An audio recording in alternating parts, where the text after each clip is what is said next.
Hey guys, today we are going to implement VLMs, which stands for Vision Language Models, from scratch. What Vision Language Model does is that it lets you chat with images. For example, if you give it an image of a ship and ask questions about it, it will answer you. For example, what kind of ship is that? How many people are on that ship? What is the color of that ship? Etc. It will start answering you based on the image that you have given as an input. So in this video, we will implement it from scratch, we will train it, and we will do inference with it. Here is a sample output of our VLM that we will do inference with. So in the end, you will be able to get outputs like this from the VLM that you implemented and you trained. As the components of this vision language model, we will use Llama and ViT, which is vision transformers. I won't be implementing these from scratch, I will be just importing them. Because if you go implement every single thing, such as attention, the little models you are using, etc., you deviate from the main idea of the video, which is to understand how does visual language models work and create and train your own vision language model. But if you are interested on those components as well, refer to my implement Llama from scratch video and implement ViT from scratch video. Also, I assume that you have a basic understanding of LLMs and ViT. If not, check those videos. Also you can check my ViT paper explanation video, which will give you a better idea on what happens with the ViT. And the second point is that since this is a learning material, we will be using very small image dataset. We will use a dataset that consists 16 images with their captions. I created this dataset using AI one by one. And since this dataset is very small, we will see some results that, especially we will compare the model before training and after training. And you will see that the model is able to talk and give you some answers. But of course, with 16 training data, and a model this big, it is not a state-of-art model. But it serves our purpose, which is learning how does VLMs work. If you want to train a better model with VLMs, check out my fine-tune vision language models video. So let's see what we are going to do. More or less, VLMs work in the same manner. We have two sides. One is the image input. What we will do is, we will take this image and we will put it into an image encoder. In this case, we will use ViT, but different architectures are using different image encoders. But for this video, we will use ViT. We will take the output of the image encoder. However, we will only take the zeroth element, which is a special CLS token element. The reason for that is when we are working with ViT, we assume that the knowledge is encoded in the first special token. To learn more about this, refer to my ViT videos. We will take that tensor and feed it to the projector. Why we do that is there are two main reasons. First, the output of the image encoder doesn't match the tokenized text input, which we will match later on. So to match them, they have to have the same shape, and we observe that if we do the projection, it results in better performance.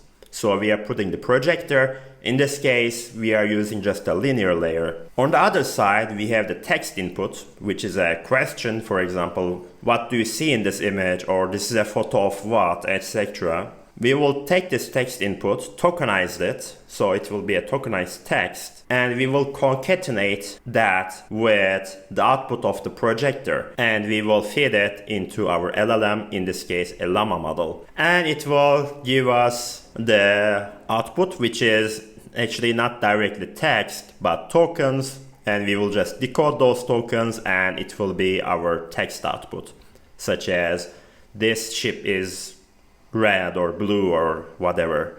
This overall summarizes what we are going to do. I hope you will learn from it. Don't forget to like the video, comment out what you want to see next or any questions you have. Also subscribe to my channel. And if you're ready, let's just start.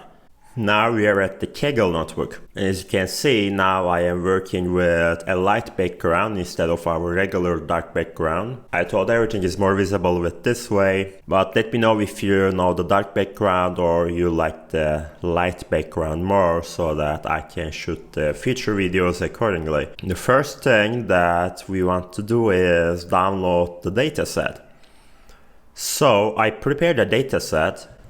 In here, I will give the link in the description to this. So what it contains is that basically I created some images using AI, such as candle, a bear, I don't know, a ship, etc. And I created the captions for them. Actually, if you go to dataset card, this is what it will show you. Car, caption, car.png, the caption is a red car, TV, caption is black television on a table, etc. So this is a dummy data set. It has around 8 or 16 data points, something like that, very small.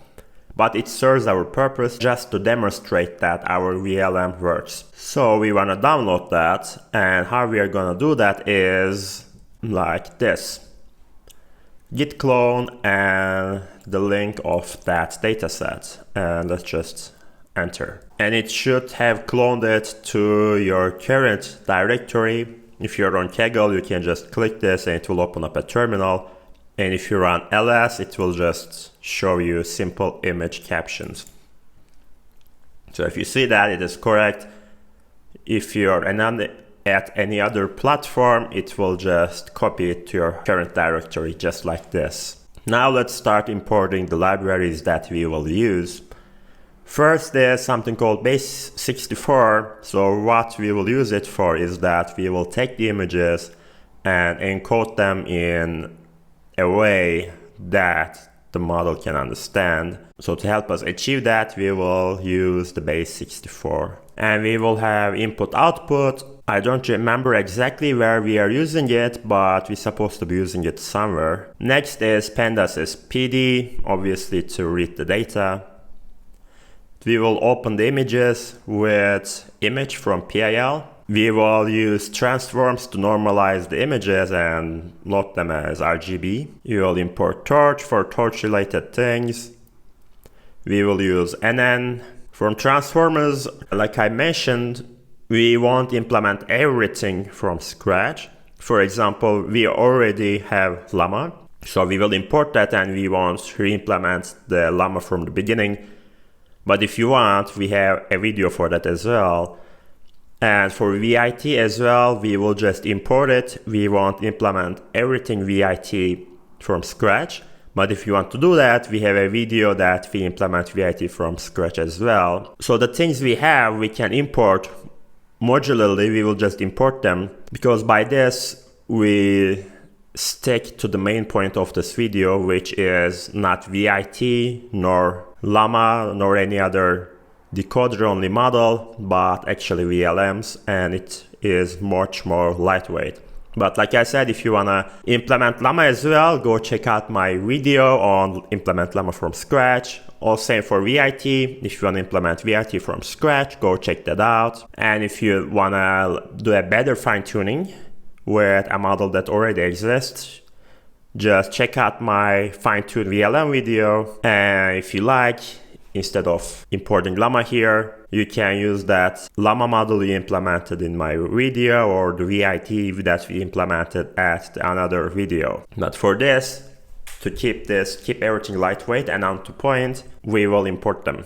So to randomly initialize Llama, we will need Llama config, Llama for causal LM, and Llama tokenizer. And for ViT, we will need ViT config and ViT model from transformers again. And to load the data and to do the training, we will use dataset and data loader from torch.utils.data. During the training, for a pretty progress bar, we will use tqdm. We will import random, and we will import numpy as np. And this will be all for imports. Let's run this as well. Now the next thing I like doing is to set a random seed so that everything is reproducible. So I do that by first setting a seed. I set it 42, which is a common number, and random.seed seed, np.random seed seed, torch.manual seed seed, torch.qda.manual seed seed, torch.backends.qdnn.deterministic is true,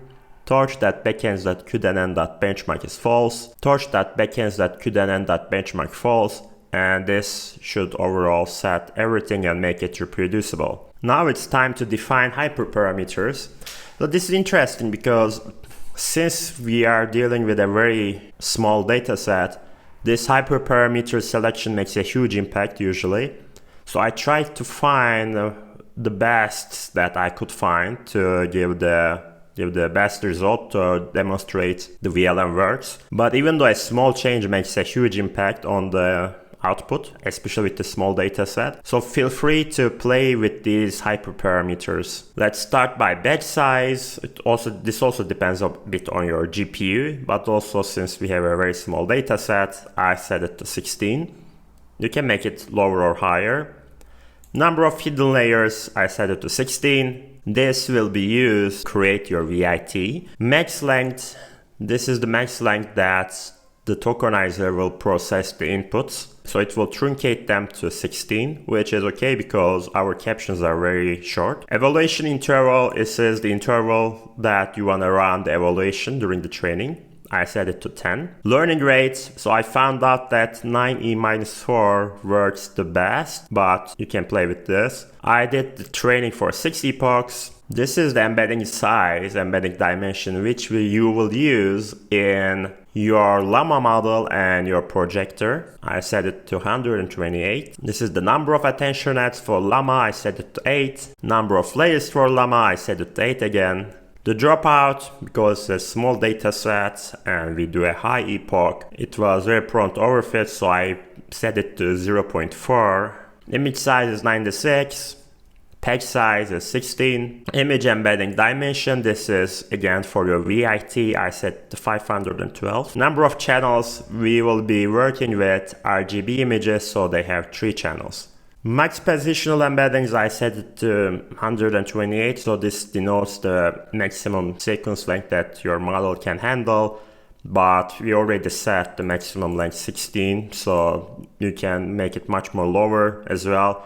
But the last experiment I did, it was just set to this, so I will just leave it like that. But don't forget that you can basically play all of these to get different results, especially since we have a small data set, they make a huge difference. Next, let's set our device. We want it to be CUDA if we have an NVIDIA GPU, else it will be CPU.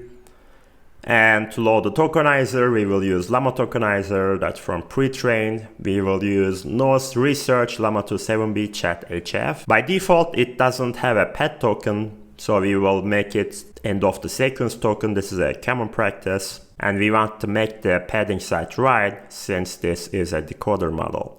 Now it's time to load the data. For this, first, we will put the directory of images. So we download it, in my case, to our current directory, which is Kaggle working, and it is under synthetic data. So when you go there, you will see all the images and the CSV files. Next, we will create a function that will take the image and encode it in base 64, given an image file name. For that, first, it will create image path, which is just basically adding image directory, which is this, with the image file name, which becomes the full path of that image. And then we open that, and then we just use base64.base64 encode image file.read, and we decode it in UTF-8, and we just return that base64 string. Now we will read the input.csv file, which contains the file name of the images and their captions. For that, we use pd pandas.read.csv. For path, we can actually, what we can do is we can just remove this and say image directory plus this. And the separator is semicolon because I created it in numbers on Mac. So it encodes it with this. So we have to separate according to the semicolon. And we want to drop empty columns. So this is how we read that CSV file. And after we read that, what we want to do is we want to create a new column called B64 string images. And we want to fill it with the B64 encodings of each image.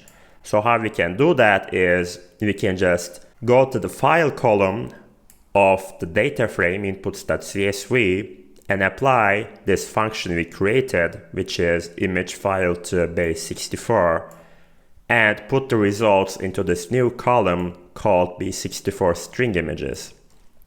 And this will make our dataset ready, and let's just look at it with df.head. This is this, not this. Sorry, another mistake. This is not synthetic data, but this is simple image captions. And let's run it again. And yes, now we can view our data set, which is the file, car.png, which we won't use anymore. And we have the caption, red car. We have the base64 encoding. A astronaut in a white spacesuit, black television on a table, and the string encoding. Now let's create the ViT, Vision Transformer. For that, first we will do the configuration, which is ViT config. We will give image size, patch size, number of channels, hidden size, number of attention heads, number of hidden layers. So intermediate size is what usually happens is that it is 4 times image embedding dimension, so we will use that. Hidden dropout, we will just give it our dropout. Attention probability is dropout probability. Again, okay, you can give it a different value, but I think, so for me, I find it okay to give it the same value. And that's it for the configuration. Now we will create the ViT model with ViT model, and as an input we give the config, and as the model we have test ViT now. And we will create a dummy ViT input. Okay, remember, so this is what we do actually in every one of my videos. We create a model and we have to test that everything is alright with that using the dummy inputs. So this is what we are doing. We create a dummy input with ViT input, and just basically zeros are fine for this. So we say torch.zeros, and it will have the dimensions of batch size, number of channels, and image size to image size. And then we feed this ViT input into the test ViT, which is the ViT model. And we get the last hidden states, and for every batch we get the 0th element. So why we do that is I want you to remember how does ViT works. In ViT we get the first CLS token as the representation of the whole image. I will put an image that explains that in here as well. So because of that, we take the 0th element of every batch from the last hidden state as the output of this model. And like I said, if you need a refreshment on ViT, I have a video where I implement ViT from scratch and also explain the ViT paper as well. Check those out. But for now, it is enough that you know this to implement VLM. And this will be the test ViT out. This will be our output. And we want to get its shape. So it will be batch size. And for every batch, we got the 0th element, and the ViT will give us the image embedding dimension as the second dimension. So let's run this and check. So yes, it's ran without any errors, batch size 16 and image embedding dimension 512. So everything looks correct with ViT now. Now it's time for the real deal. Now we'll put everything we did together and implement the vision language model itself. So if you're ready, let's start. Let's create the class called vision language model, which will inherit from NN module. just like any PyTorch class. We will start with init, and we will put self, we will put number of embeddings, image embedding dimension, vocabulary size, number of layers, number of heads, image size, patch size, number of hidden layers, dropout, pet token ID, max position embeddings, number of channels, and that's it. After taking these, our classical super init, you don't have to import these. I will remove this after that because we already did this import in the beginning. Now let's start with defining the ViT and Llama in the init part. So init part, what we want to do is we just want to define the models and the other parameters that we are going to use. So one of them is the ViT, the other will be Llama, and the other will be the projection. We will define the ViT config just like we did in the testing part. Image size is image size, patch size is patch size, number of channels is number of channels, hidden size is image embedding dimension, number of attention heads is number of heads, number of hidden layers is number of hidden layers, intermediate size is 4 times image embedding dimension. Hidden dropout and attention props dropout is the same. It is dropout. And then we will actually define the model, create the model. For this, we will call self.visionEncoder, which will be our ViT model, and then ViT model, ViT config, just like we did. And then we will have the image projector. So as I explained in the beginning, what this is going to do is that we want to merge the image embeddings and the text embeddings into a single tensor, and we will feed it into the decoder, which is Llama. However, let's go and remember what is the output size of this, of a ViT, is batch size and image embedding, which is incompatible, which we will see this as well, which is incompatible with the text embedding dimensions. So we will take that image embedding dimension and project it to the number of embeddings. By this, we will be able to concatenate image embeddings and the text embeddings into the same tensor, and then we will feed it into the decoder model. And this is very simple. This is just a linear layer. Now it's time to define our Llama model. We will need Llama config equals to Llama config. Vocab size is vocab size, hidden size is number of embeddings, number of hidden layers is number of layers, number of attention heads is number of heads, max position embeddings, pet token ID is pet token ID, however it has to be integer, so we have to put it under the integer brackets. And our Llama model, self.llama, is Llama for causal LM, and we pass the Llama configuration. This Llama model can be big for your GPU, at least it was for mine, so I'm going to cast it to bfloat16. For that, what we want to do is self.llama to dtype torch.bfloat16. Now we did our initialization. Just to remember again from init, what we want to do is we want to initialize the models and all the other elements that we are going to use. So we were going to use the ViT, which is image encoder, vision encoder. So we defined that, we defined our projector, and we defined our Llama model, which is the decoder and the text encoder. So now it is time to implement the forward pass, which is the actual part of the model. This is where all the operations will take place.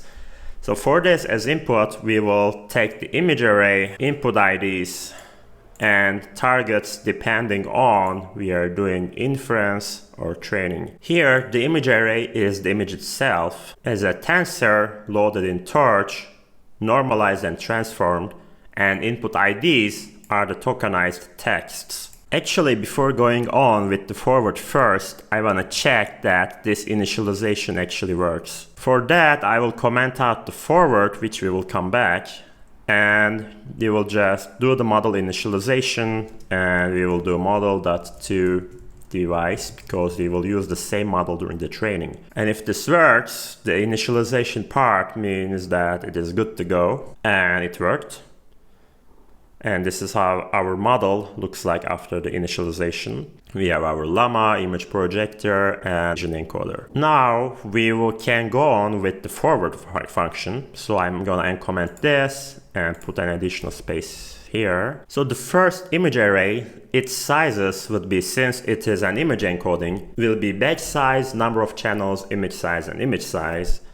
And the second one, input IDs, which is a tokenized text, will be batch size and the max length. So the first thing we want to do is we want to feed the image array into the vision encoder to actually get the image embeddings. So this is the same thing that we actually did when we were playing with ViT in the previous parts of the video. We will just feed the image array into the vision encoder, and we will go to the last hidden states, and we will take the zeroth element of every batch, since we are only interested in the first CLS token. And this is a visual transformer thing. If you want to learn more, check out my videos on ViT. But for now, just know that with vision transformers, after the encoding, we are only interested in the beginning CLS token. And what we expect the dimensions of the image embeddings to be is batch size and image embedding dimension. So let's remember what image embedding dimension was, and let's go to the beginning. So we set image embedding dimension as 512. So it's always a good idea to check if this works. So with forward passes, you will see that, also you will see in my every video, that I print every shape and I take a note of them. Because what you are doing with forward is actually, in essence, you're just trying to match the shapes. All right, so it is very important to keep track of the shapes. So let's actually print image embeds that shape. To execute this, we need to pass something to the model we defined here. So for this, we will again use dummy inputs. First dummy input is the image, which will have a batch size of 1, number of channels, image size, and image size. And the second one is a dummy tokenized text. So we cannot use random n here because it expects it to be an integer. So what we are going to do is we will create a tensor that the values will be between 0 and the token vocabulary size, and its size will be 1, which is the batch size, the dummy batch size, and the maximum length. And after that, we will fit this dummy image and dummy index into our model, and it will give us an output. But we are not interested in the output yet, since we are not returning anything. But when we call this, actually it will call the forward function, which with image array and input IDs that we just created, and we will be able to see this print statement and all the print statements that we will do later on. So let's run this, and as you can see, the output is 1 to the 512, which is batch size and image embedding. Now let's remove this and do the projection. How we are going to do this is we will use the image projector, which is a linear layer we defined here, and we will feed the image embeddings into that, and we will cast it into torch float 16. So the shape of the previous variable, which is the input of this image projector, was batch size and image embedding dimension. And our linear layer is image embedding dimension to number of embedding. So the thing is I want you to look at is, first of all, the output of this, the second element is image embedding dimension, matches with the first element of this, which is image embedding dimension. So what it means is that we can feed this image embeddings into this projector. And what output we will get is that it will project this image embedding dimension into number of embeddings, because this is the output of the linear layer.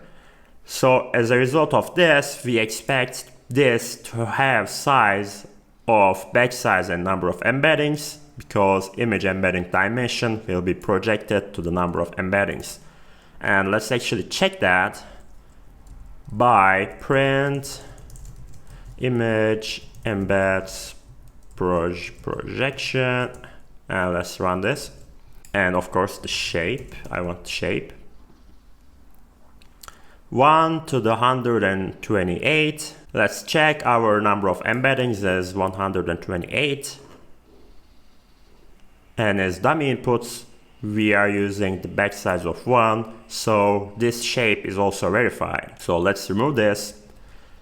The next thing we want to do is we want to add an additional dimension to the image embedding projections right in the middle. So instead of batch size to the number of embeddings, we want to do it batch size 1 to the number of embedding. The reason for that is, first of all, like I said, we will concatenate this with the tokenized values. And the tokenized values you will see has 3 dimensions. And the middle one is the maximum length. So if it has 16 tokens, it will have length of 16.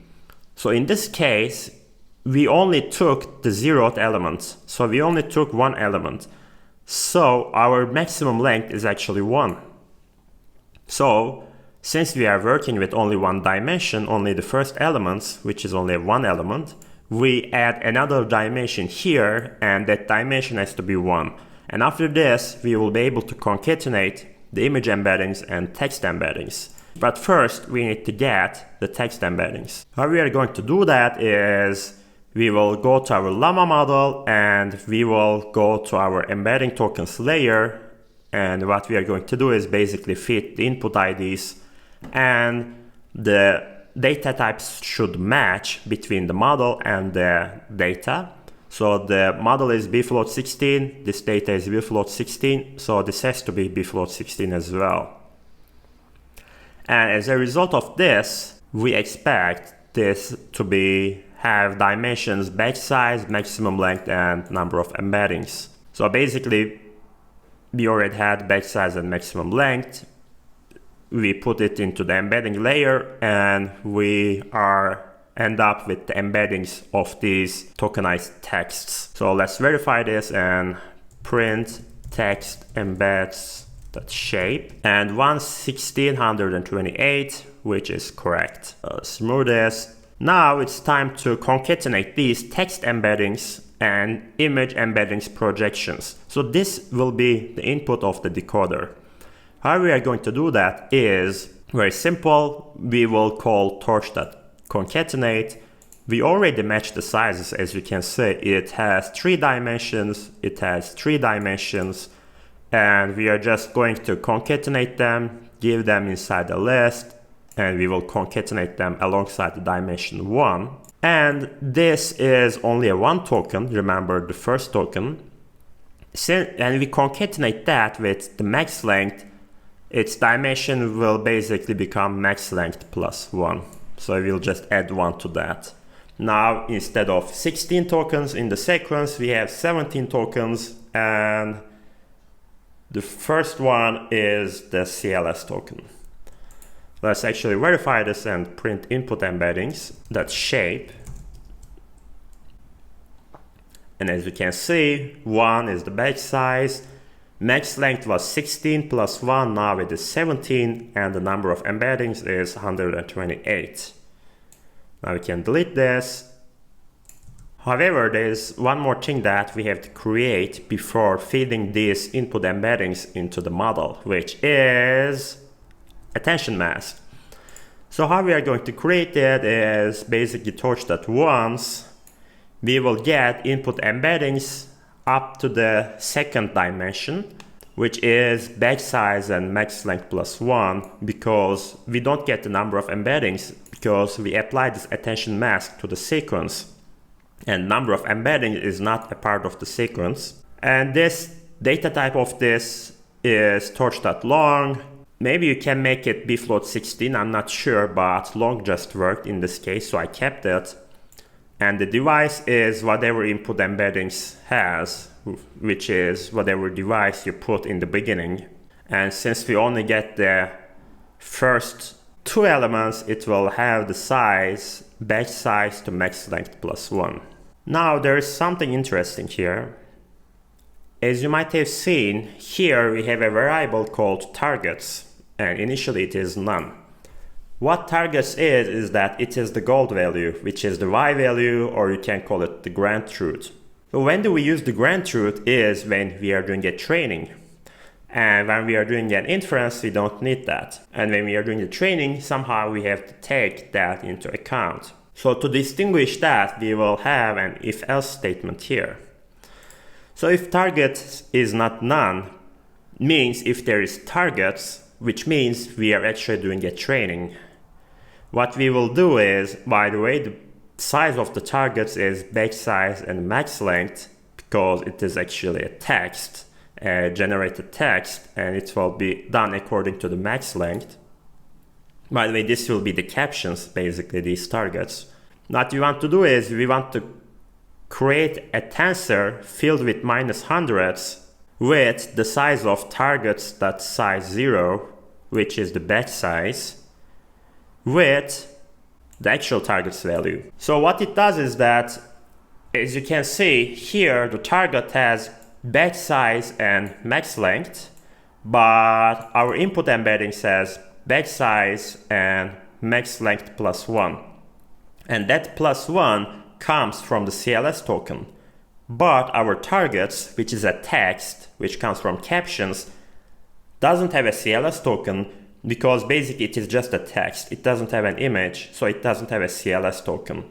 So we will create a dummy CLS token that we put into the beginning that will mimic the CLS token that we created with the image embeddings. And we want it to be like a mask, and we don't want it to have a loss on it, so we will create this with minus hundreds. And when we concatenate these, what we do is basically we will add another token to the beginning of every batch. So the max length here, the second dimension, will be max length plus 1. We are doing this because our targets are texts and they don't have a CLS token, which is an image embedding, because they don't have an image, they're just texts. And after that, we feed this to the Llama. We call outputs equals to self.llama. Input embeddings, we have the input embeddings. Attention mask, we have the attention mask. Labels, we have the targets, and that's all. And we will return logits of the outputs and the loss of the outputs. Now this will be executed, this if statement, when we are doing the training. Because we have a target, it means that we are doing a training. However, if we don't have a target, meaning that we are doing an inference because there is no grand truth that we are trying to match, we won't need to do any operation with targets. We will create an else statement and we will just pass the self.llama, we get the outputs, and we will return output.logits. As you can see, there is no labels, there is no anything being done with the targets. We are not returning any loss because there is no grand truth, aka targets, and hence there is no loss to be returned. And lastly, so this is the forward function. We return logits and return loss. And as lastly, let's print the output.shape. Also, we can verify that. You don't need to verify because actually target is none. But since target is none, this else statement will be executed and it will just return us the outputs.logits. And the size is 1, 17, and 32,000, which is the vocabulary size. Now the next thing is, with this model we want to be able to do text generation, because this is the actually idea of VLM. We give an image and we want to ask questions about that image and we want to get response. So we will create a generate function here, and it is actually very simple. We say torch no grad so that there won't be any gradient updates and no extra GPU usage. We create the function generate just as the same. We take image arrays, input IDs, and additionally we can take max new tokens. This is the number of tokens that maximum number of tokens that we want our model to generate. There are a lot of configurations for this, but I will just stick to basics here. And we will do the same operations. Our image array and input IDs have the same shapes as the forward pass. Again, we will create the image embeddings with vision encoder. We take the zeroth elements of all the batches. We apply projection. We add a dimension in the middle that corresponds to the sequence length. We take the input embeddings from Llama model embedding tokens. We input IDs. We put it to bfloat 16. We concatenate them. We create the attention mask with torch ones. We take only the batch size and max length. And differently, what we are going to do is Llama already has a generate function. So we will just call self llama.generate, input embeddings, attention mask, next new tokens, pet token ID. It is llama config pet token ID, end of the sequence token ID. It is llama config end of the sequence token ID, and that's it. And we return this generated text. And we will try this generate function as well in the next cell. But now this is the whole vision language model implementation. As you can see, it was pretty basic. Just to go over it, we have the VI vision encoder, ViT, a projector, which is a linear layer, and a Llama model. That's all. We need three things. We pass input embeddings, image embeddings to vision encoder. We project that and add an additional dimension. We take the tokenized text and we put them through the embedding layer and we concatenate them all, and that's all. Actually, then we ask that attention mask, and if it is training, we add another dimension for the zeroth image token because it doesn't have because text captions doesn't have image, and then we input the llama. Otherwise, we don't use it and we just call the llama function. And if we want to generate text, we will just do the same things. Additionally, we will use llama.generate function. And let's run the cell. Now with the untrained model, let's try to do a text generation. And let's take this ship.png, which is the ship image. Let's actually come to dataset here, files and versions. Let's find the ship.png. Where is it? Here. So this is the image. We'll take this, and with the untrained vision language model, we will try to generate some text. First thing, we want to open the image. So image equals the image.open image path, and we want it to be RGB image, so convert RGB. We want to apply some transformations. We want to resize it to our image size, which is 96 to 96. We want to put it into a tensor and do a normalization. You can also play with this, okay? But for now, it just works. And then we have the image tensor, which we will create it with transform. We input the image. However, it will output number of channels, image size, and image size. But we need a batch size as well. So we will just give it a dummy batch size with unsqueeze 0, which will add this batch size 1 here. And this will be our image embedding. And as a prompt, I will just say a photo off. It can be anything. So a photo off, so what we expect is for the Llama model to complete this, a photo of a ship sailing in the ocean, for example. Or if you have a model that is properly trained, it will be like, what is the color of the ship, and it will answer you that. But since we are doing a training, we will do a training with only 16 images, which is very low, especially a model this big. We will just give a basic prompt and ask for the model to complete. And we tokenize this, tokenizer prompt, return tensor PT, and we put it into the device.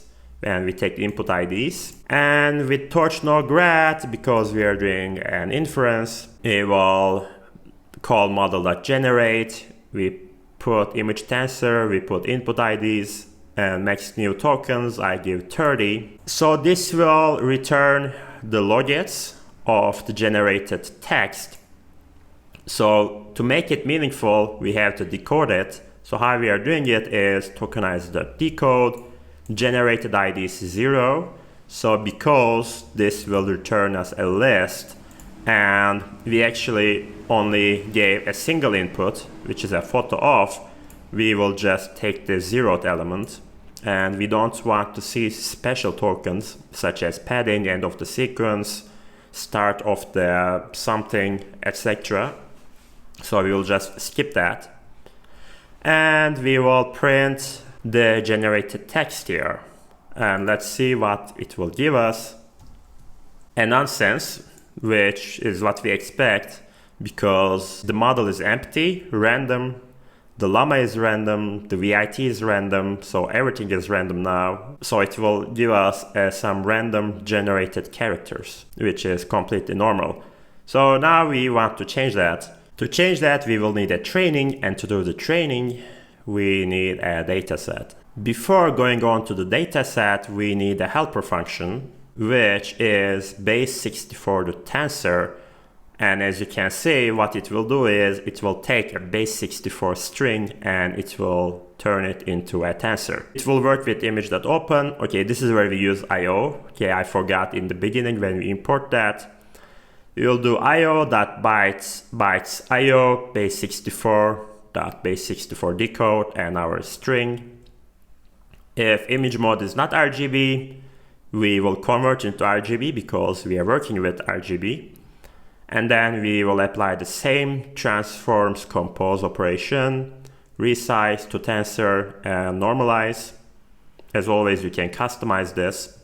And we return the transformed image and we add a batch size by unsqueeze 0. Now it's time to create the PyTorch dataset object. I like PyTorch datasets because I find them very intuitive. You can just iterate through them, you can set the batch size, you can slice it, you can do anything with them. So we will create a VLM dataset. The first thing we need is, and by the way, we usually don't use the PyTorch datasets anymore because of the HuggingFace datasets. So it is also a good opportunity to learn more about them in this video. First, we need an init. Here we will have the data frame, we will have the image size, and we will have the tokenizer that we will pass. So when we get the data set, we will just reset index. We will put the image size to self. We will put the tokenizer to self. Basic init function. We are just defining the things that we will use during the actual get item part. And we need the length. This will just return the length of the data frame. This is like a basic things that you need in a PyTorch data frame. Not basic, but must have things. And the last one is get item. What this will do is that you will give an index and it will return you the element of that index. So for this, we will have to apply some operations. So image B64, which is the B64 encoding string, how we are going to access it is we will go to df, we will do a lock, an index, and we will take this column and we will take the caption, which is under the caption column, and we will turn this into the image, which is actually a tensor, by the helper function we just defined, base64 to tensor. We will apply base64 to tensor, image b64, and we pass image size, and we squeeze it by 1 to get rid of that extra dimension here, because we don't need it now. And we do the encoding. So now, to do that, we will call the tokenizer, we will call the captions, return tensor equals to pt, which is PyTorch, padding is max length, truncation true, max length is max length. You can play with these padding and truncation parameters, but this is just fine. So now we have the text encodings. We remove the initial dimension by squeeze 0, and this will become our input IDs, which input IDs is, since this is a caption, this is a grand truth. So we create the targets as same as input IDs. Okay, I may have done some extra operations here, okay, but this is just how I did it. You can make it shorter as well. What we aim to do with this is that we are doing a next token prediction. So we are trying to shift the input IDs by 1 so that the targets will be actually used for next token prediction. So what we do is we are not taking the first token for targets because the first token is not something to predict. So by this, in a sense, we shifted everything by 1, and then to the last one we put a path token because that one, the last token given all the input IDs, is what we want the model to predict. And then we return this image, input IDs and targets. Now let's try if this dataset works. First I will multiply the df by 50 because it is so small, and with our batch size it won't be probably able to split it into an evaluation and train split. So we are just augmenting it, and 90% here we calculate and put it into n, and we basically create the train by slicing the df until n, which is 90%, and the rest 10% will be the validation. So here we are just splitting the data frame, and we create the train dataset, which is VLM dataset. Here we put df train, image size and tokenizer. We do the same for validation. And now we have the datasets. Let's check print train length of train dataset, and let's print train dataset 2. So it is, the length is 720, and the 0 is, okay, let's print the length of it too, because we don't understand anything from the tensors, but we know that its length should be 3 because we returned image, input IDs and targets. So let's say length and 3, as you can see. So we are doing something right. And this is how you check if your dataset is working correctly or not. Now the next thing we want to do is we have this dataset, but it is not iteratable. So it is just a dataset. So we want to turn them into a data loader. So what we are going to use is this data loader. So train loader equals the data loader. We put a train dataset. We give a batch size, which is batch size. We give shuffle equals to true, so we want to shuffle, and we say drop last equals to true. What it does is that if you divide your length of dataset into batch size and it is not perfectly divisible, it just drops to last batch. It is useful because, especially if you have a simple training loop, you may hard-code it according to the batch size and it may just crash. But if you just drop the last batch, you won't have that problem. Same for the validation data loader, val dataset, batch size. So we will give it to 8. You can change it. Shuffle is false. Drop last equals to true again. And let's just run this. And we have now our train data loader and validation loaders. Now we are moving to the training loop. But first, something we need to define that we will use in the training loop is the loss estimation for validation. To do that, we will create a function called estimate loss that will take model and validation data loader as arguments and make sure that there is no unnecessary gradient update. We put torch no grad here. We will have a list that we will store the losses. We put the model into evaluation mode and we iterate through the validation data loader. So remember that validation data loader get item returns image, input IDs and targets. We are iterating with images, input IDs and targets. This is where it comes from. We will put the images into our device. We will put input IDs into our device as well, to targets as well. And then we will just input those into our models, images, input IDs and targets. And let's go to our actual model and remember what the forward returns. So here is the forward. We pass the target, so it will go until here and it will go into this function and it will return us logits and loss. In this case, We don't need the logits because we are just calculating the loss. So we will just give it an underscore and we will keep the loss. We append the loss to the losses list. We say item so that we don't get the tensor but only the value. And then we will just return the sum of losses divided by length of these losses, which is just averaging. And now it is time for the training loop. We will have a simple training loop and we will be using the PyTorch training loop.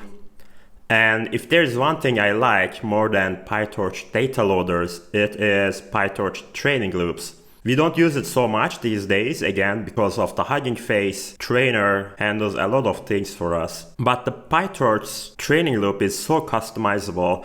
And when you are investigating something or doing a research, you want to tweak some things inside the training loop and print some things, you need more transparency, etc. And you cannot do those with HuggingFace trainer, or even if you can, maybe you can go into the source code or you can add some callbacks. The PyTorch loop is much more compact and intuitive. This is what I feel. So the train model, we will input model, train loader, validation loader, epochs, learning rate, and evaluation intervals. Optimizer, I'm using Adam.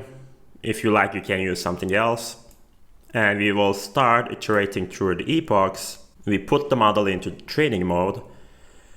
And we will use TQDM to keep track of the training loop. It will just go through the all train data loader, we give it the length, and we want it to give this outlook into the bar. And for batch index and images, input IDs and targets in loop, basically we are traversing this TQDM.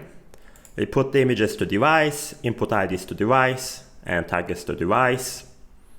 We say optimizer 0 grad, and then we get the logits and loss by feeding images, inputs, and targets, just like we did in the estimate loss. And we do loss backward because we are doing a training, and we do optimizer step. And if batch index is perfectly divisible by evaluation interval, which means that we want to get some evaluation results, it will update the loss in the TQDM bar. And after each epoch, we want to calculate the validation loss and print the validation loss for that epoch. And this is actually the whole training loop. It's very simple, very straightforward. We just enter and we give the parameters, model, train loader, validation loader, epochs, learning rate, evaluation interval.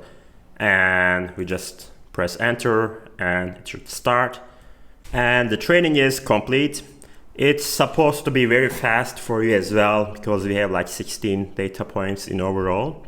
So I couldn't show you, but this loss started around 10 and the training loss at the end of the first epoch came down to 2.51, which is a good decrease.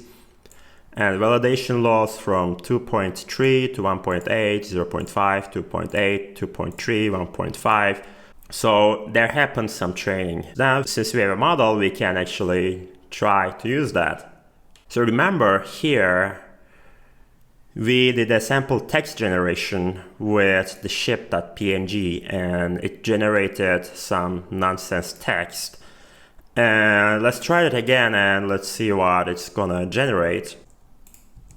I don't expect it to generate like something perfect, because it's such a short training with such low data for a big model, but I expect for it to at least generate some meaningful text.